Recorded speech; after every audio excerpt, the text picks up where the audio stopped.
So it's now confirmed that Oleksandr Usyk will face his mandatory challenger Daniel Dubois on August 26 in Poland. There had been some delay in announcing this fight, but it's similar to the Alan Babic-Lucas Rozansky fight. There was a delay in announcing that too. That was also in Poland. So I guess it's just the way they do it over there. In any event, this fight will be on pay-per-view in the UK on TNT Sports, formerly known as BT Sports. Why is this on pay-per-view, BT or TNT and Mr. Frank Warren? Because you're not paying for this fight. You lost the purse bid. It's the people who represent Usyk that are paying the purses. So why exactly is it pay-per-view in the UK? What's all that about? Daniel Dubois is not some massive star, yet you're putting it behind a paywall. If the fight was in the UK and Frank Warren was paying for it, I could understand it being pay-per-view, but that's not the case. Furthermore, Frank Warren's been running around for the past few months saying that Usyk ain't worth a penny, acting like Usyk's not a pay-per-view fighter. But then when he fights your man Daniel Dubois,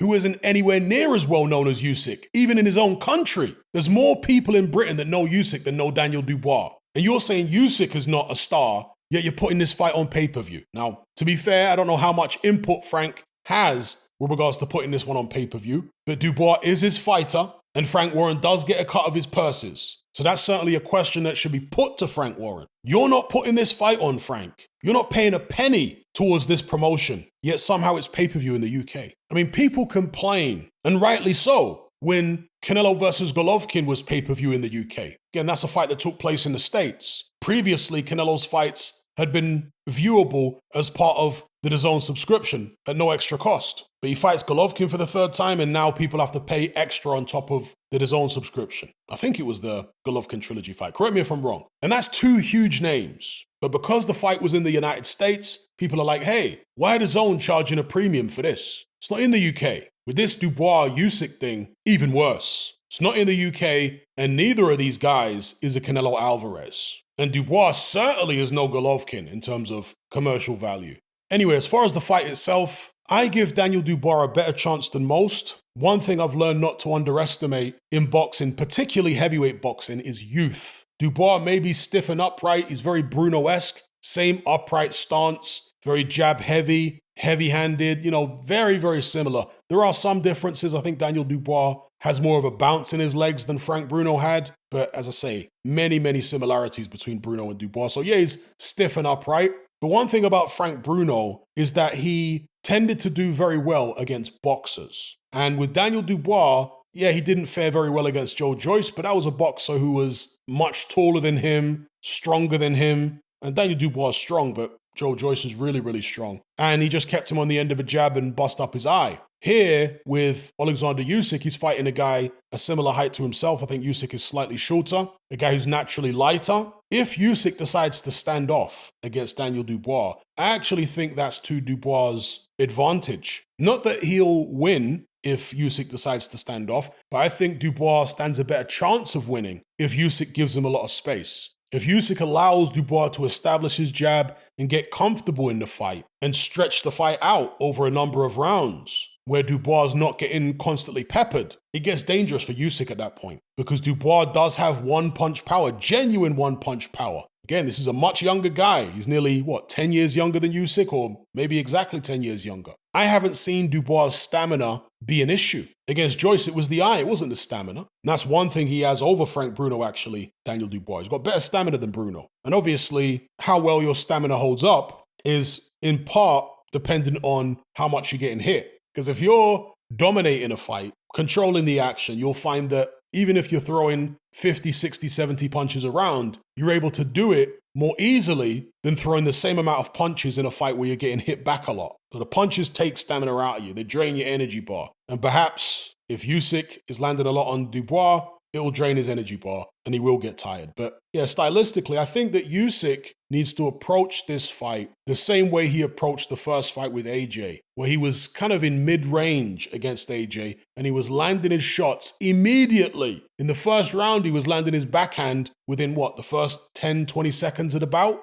I think it needs to be the same with Dubois. He needs to get into range, figure out the angles, and press Dubois early. Make him uncomfortable. He'll be fighting in Poland. The place will be full of Polish people and Ukrainians. It's not going to be full of that many English people, is it? Dubois is going to feel uncomfortable. Make him feel more uncomfortable as early as you can in the fight by getting on him and landing shots early. Obviously, you're not going to do anything reckless, but Oleksandr Usyk knows how to apply pressure. And he's got a guy in Daniel Dubois who's very upright and rigid. So when Usyk is moving his upper body and moving his feet, Dubois is not going to be moving in tandem with him. He's not going to be trying to keep up with him. He won't be able to match Usyk's rhythm. So Usyk needs to take advantage of that by punching off that rhythm and doing it early. I'm not saying he needs to stop him early. He just needs to get into that rhythm early and be landing shots early. Put Dubois in his box as quickly as possible. And then the fight might be quite straightforward for him. So I think the first few rounds will be maybe crucial in the fight, because when you're in there with a puncher as young and dangerous as Daniel Dubois, and I do think Dubois hits harder than Anthony Joshua, for example. When you're in there with a guy like that, you got to get him under control mentally as soon as possible. So anyway, I'll talk more about that closer to the fight,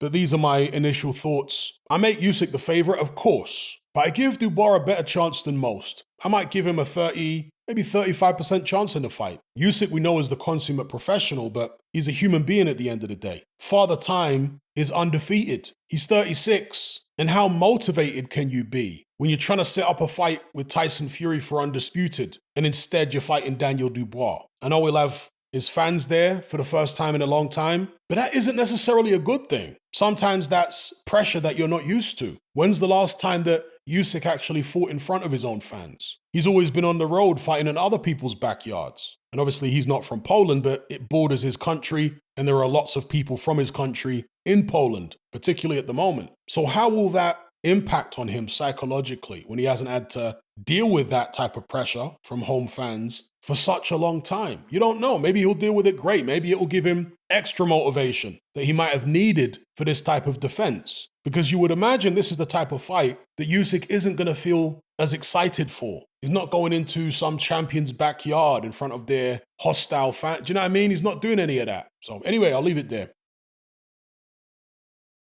Are you sick and tired of the mainstream mindset? Does the dogmatic conformity and pathological ignorance have you tearing your hair out in frustration? Then don't be alone. Come and join our brotherhood on Patreon. We stand as a beacon of reason against an army of insanity. You'll gain access to my weekly topical podcast, where we take more deep dives than Jacques Cousteau on an endless variety of subjects. There's also videos, interviews, live Q&As, as well as a vast back catalogue of previous episodes, including my popular Confessions of a Nightclub Bouncer series. You can listen via the Patreon app or download in high-quality MP3. Connect with myself and hundreds of other members in our Element chat group. There's no contract, no commitment, you can cancel at any time, and it's cheaper than a Mickey D's McMuffin. Just head to my Patreon page via the link below this video and select the tier called the Brotherhood of Reason. I'll see you over there.